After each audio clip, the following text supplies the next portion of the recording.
Hello and welcome to Become the Teapot. I'm Iain. And so am I. Is it a bird? Is it a plane? No, it's a podcast about comic books and their adaptations. And this is our momentous 50th episode. Up, and away! We're covering two films, 1978 Superman and Man of Steel from 2013. Yes. Let's start with the older of the two. So, Superman the movie, as it's called. I honestly can't remember the last time that I watched this film. No. It's one of the all-time classics. It's charmingly pleasant. I love it. It's such a good film, and as I said, I've not watched it in years, and I didn't get bored. I enjoyed it from start to end. To me, it's fun to see where he comes from. Fun to see him become a man and then become super, effectively. Mm-hmm. No pun intended, but I think it's nice to see him and his upbringings of the era, like, 78, almost in the 80s sort of thing. Yeah. Comics have been around for a long time at this point, but this was, I believe, the first comic book film, effectively. It's definitely the one that sort of hit the mainstream, I guess. It may be. I don't know if Flash Gordon had comic books and things like that, but yeah, I mean, there's certainly one of the big superhero films, yeah. Yeah, it's the one that grabbed everyone's attention and thought, okay, so this is going to be a thing. So jump, what are we now, 40 years, 60 years long, I can't do maths that quickly, and now every other film that comes out every month is about a superhero. Yeah. And we wouldn't have had that if it wasn't for this film, in my opinion. No, yeah, I think you're right. I think I, like many people of our age group, saw this film at a young age. Mm-hmm. I think it's possibly one of my first interactions with superheroes in general. And I imagine that's the case for a lot of people going to the cinema in 1978. Like you say, yeah. It wasn't a mainstay thing at the time. It wasn't common. There is something magical about this. This was promoted as, you'll believe a man can fly. Yes. That was the tagline for it. And as a kid, absolutely, yes, I did. I think the bits where he's racing trains, where he's learning his powers, they stick in my mind. They were, as part of Superman's origin as anything I've read in the comic books. So whether it happened or not in the comic books, I was like, yep, no, that definitely happened. Mm-hmm. And this is a film that came out 40 years after Superman's creation and 44 years from today, like you say. Yeah. Something like that. I don't know. Yeah, sure. I had an absolute blast with it. I loved it. I mean, it's by no means a perfect film. Oh, no. It definitely has its flaws. I think the fact that it takes about 20 minutes to get to Earth is a bit of an error. It sort of slows the beginning bit down. I think Lois's weird spoken word mind poetry that she does when they're flying, very odd.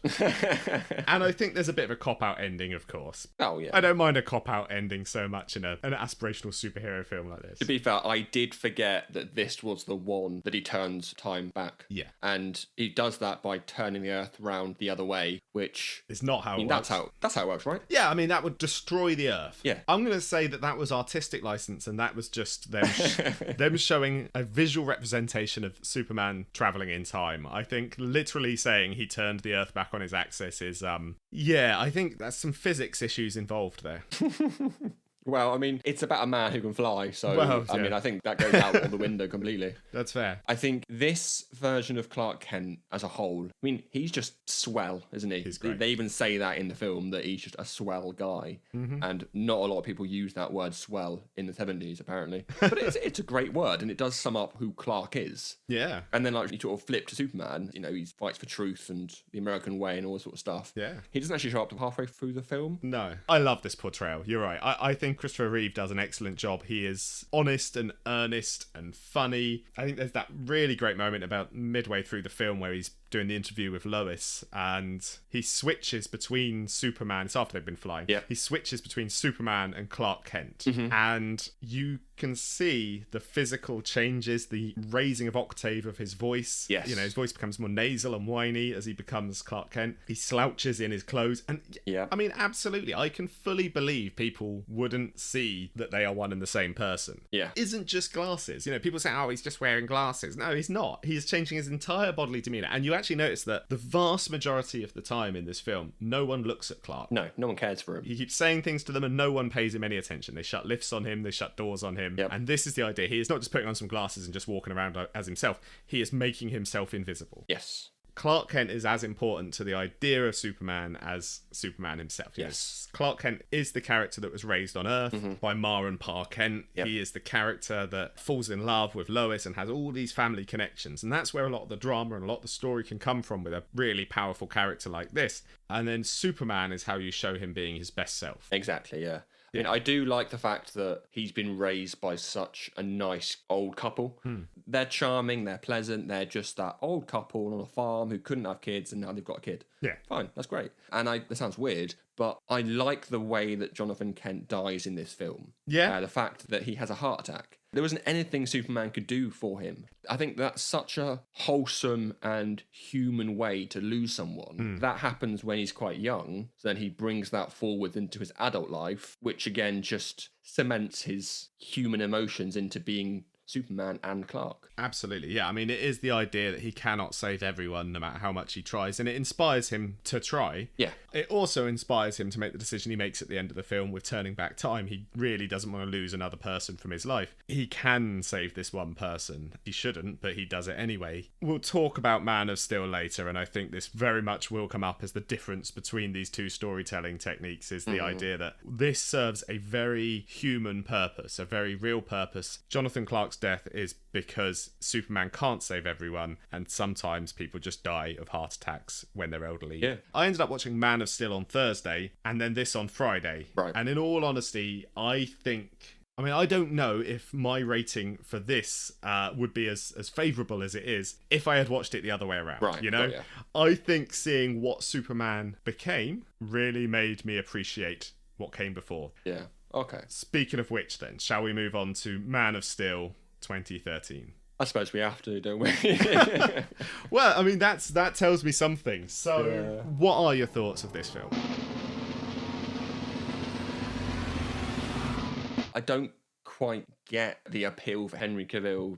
I don't see it, really. I don't get what the big hype is about him. I mean, I'm sure he seems to be quite a pleasant person, so that's good. Yeah. But the films that he's been in as Superman haven't been super to me. It's not like, oh my god, this is the iconic Superman. Oh my, like, fantastic. Yeah. It's just, oh, he can fly around, he can do stuff. Oh, great. I think it's the script and it's potentially Zack Schneider being Zack Schneider. Yes. It's just like, oh, let's make it broody and dark and let's give him a good origin story. It's like, no, he's got the origin story. Yeah. Just update it a little bit. But yeah, I do like the fact that you get a lot more Krypton in this. There's a lot more backstory to Krypton as a planet. Yeah. I like that.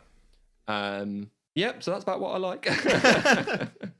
No, there are bits. I absolutely agree with you here. I will say, I think the best Henry Cavill has ever been as Superman is in the Joss Whedon cut of the Justice League. Wow. Now, that film is an absolute cluster.